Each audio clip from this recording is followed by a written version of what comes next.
I saw an interview by Newsroom with Bongani Fassie. If you don't know Bongani Fassie and you're outside the country or something, Bongani Fassie was a producer, also the son of a popular musician by the name of Brenda Fassie, and also he was a hip hop artist at one particular point. And so this interview, Bongani describes, some circumstances that might have caused his mother to pass, and him coming to God and receiving salvation, as he puts it, according to what I hear. You'll tell me what you hear and all that. But I want to ask the application for God's wisdom. This is a subject that we recently had in our discussion in our discipleship class, because discipleship is basically a believer's life or a believer's maturity life. And in that discussion, I think it was a few sessions back, we spoke about how this area can cause one to grow stubborn in one area. Now, the first video that I want to play is this particular clip here that's going to give a basis of why I'm speaking about this subject within the tune that I'm going to do so. All right, here. What happens behind back doors, in my life. And one of the things that I opted in doing is actually checking myself into rehab. So, a couple of years later, here I am. I'm happy to have reconnected with my Maker, Lord Jesus Christ. And I'm still standing. So right there, he says, he found God. And so that's good. That's awesome stuff. And so it's on that basis that this particular discussion comes from. I couldn't say this if a person wasn't saying they are born again. If a person is not born again, this becomes almost impossible, because where do they start? But if a person says they are born again, we got to track back and just call these things properly. There's a second part out of that interview that he says that I thought falls right in line with this here. I could have lost my mom. She went into cardiac arrest. She was admitted at Sunny Hill Hospital. She was on respirators. And then on Mother's Day, I got a call from the doctors telling me that she's no longer with us. But when I actually look back into what prescribed in the hospital, I found out that the respirators were switched off. My mother wasn't given a fair chance to come out of the coma. And whose decision was that to switch them off? Good question. So they start this conversation and he says, no, it's still under investigation, even after 20 years. Quite an interesting one. Now, that being said, he says, somebody switched off the respirator. Things like that the police can follow up on, because someone switched. It'll be very clear who did that, okay? It'll be very clear who did that. And so, I got a question from this whole thing, all right? Next point here, which is the last part, and then we'll get into the discussion. That she left for me, and that I share with you and fellow South Africans out there.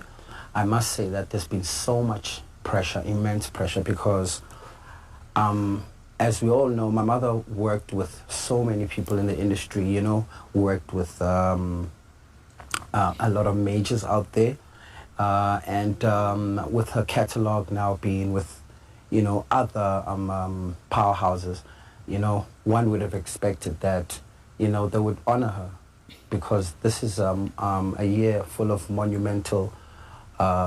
It's just a time where a lot is happening. So basically, it's 20 years since she passed, because she died 2004. So 2024, that's 10, that's 20 years now. And,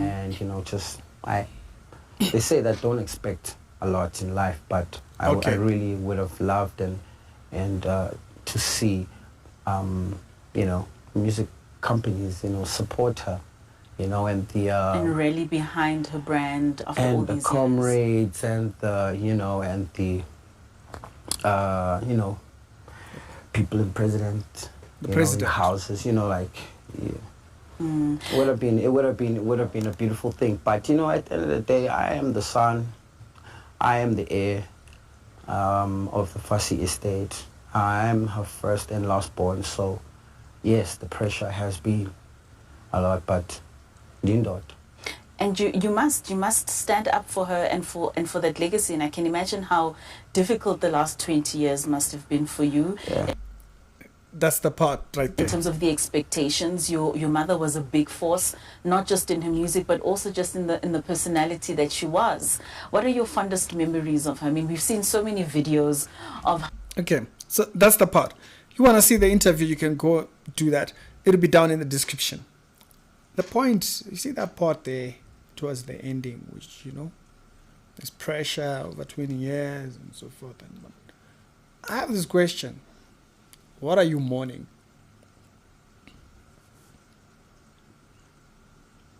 It's not the nicest things to say, because sometimes people hold on to grief because of something else. In this interview, he does state that because of the grief of his mom, he went into substance. Right? And so now he's still in grief. That's why there's all this expectation he has and all these things. And so question, what are you mourning? You know, he sounds like he's still mourning. And I don't mean that in a bad way or in a bad tone. I might also be speaking to you who's watching this video, not necessarily him, because you might not watch this video, but you are watching this video. It's been 10 years since so-and-so passed away. It's been about this couple of years since this person passed away, and you're still mourning. You're still mourning. What are you mourning? And I want to bring the Bible into it because I'm a preacher outside of that. And so Jonah became very angry towards God. In Jonah chapter number 4, you know, Jonah, however, was greatly displeased, and he became angry.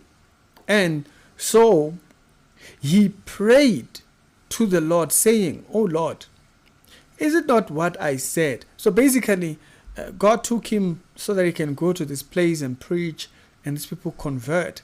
But Jonah became very angry at the compassion of God to forgive those people. So Jonah continued mourning to a point where he didn't want to leave anymore, because he felt, you know, he was still mourning. Like, what are you mourning? Jonah was in mourning that it's like, what, you want God not to forgive, you want God not to. We have a very specific time frame to be down here, and then after that we gotta go home. You know, after that we gotta go home. More than that we do not get. We get to be here for a certain period, and then after that, that's just that. But so if it's been 20 years, what are you mourning? Because he still sounds like a person mourning. He sounds like a person who's still hurt by the passing of his mom. It's been 20 years. Now, I repeat again, there's a way that what I'm saying can sound it can sound harsh. But we're talking discipleship, man. We're not talking, this is not worldly counseling. This is not counseling from the doc's house. This is biblical counseling. In biblical counseling, we have to look at the root, because if there is a root, 20 years, my G, 20 years, are you mourning or there's something else?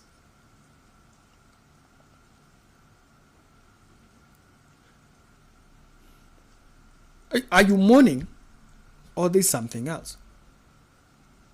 And if you are mourning, what are you mourning? He sounds like he's still torn up. Now, someone might say maybe because of the difficulties he's had and all the difficulties that yeah, but you know, you have to deal with. That's why I said God's wisdom is very important. we apply it rightly, because it helps navigate through life. Right? That's what God's wisdom is for.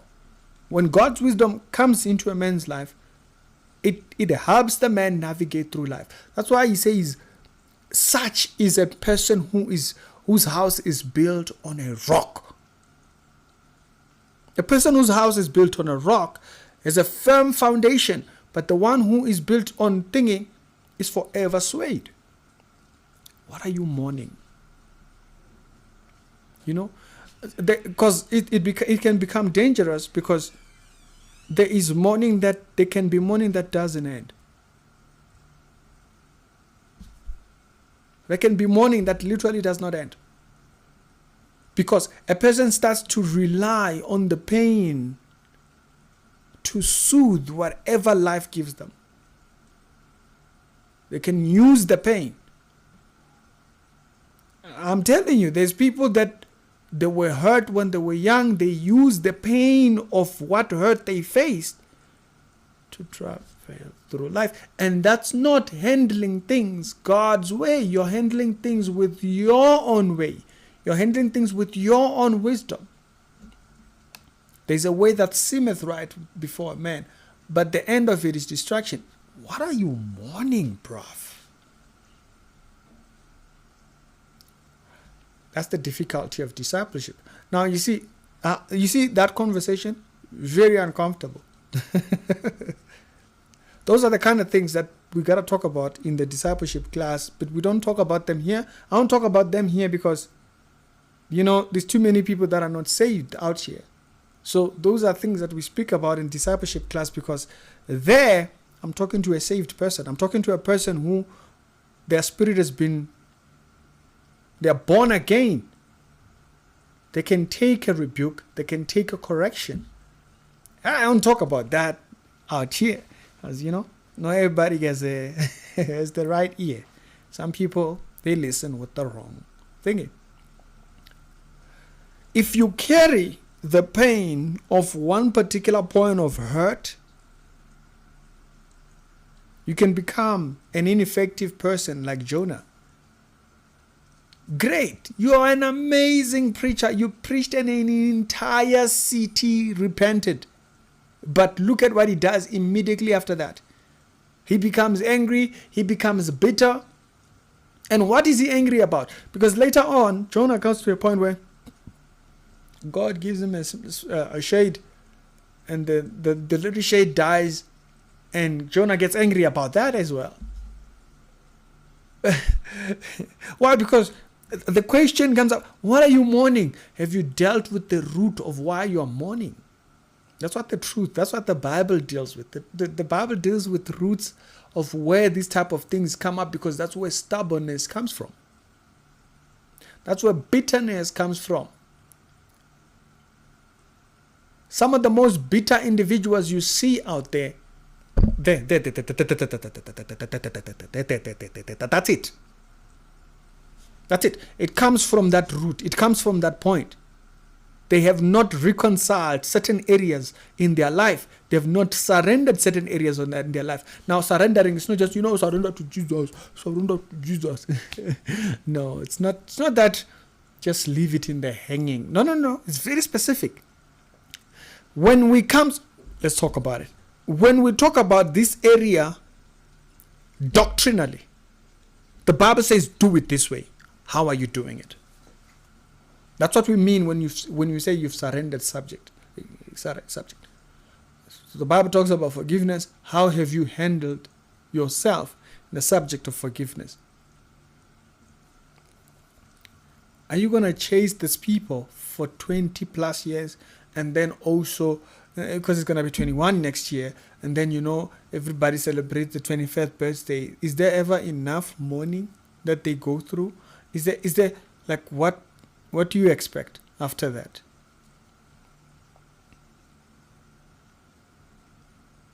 Now, when people celebrate with you, right? I'm not saying people shouldn't celebrate Brenda Fassie, whatnot.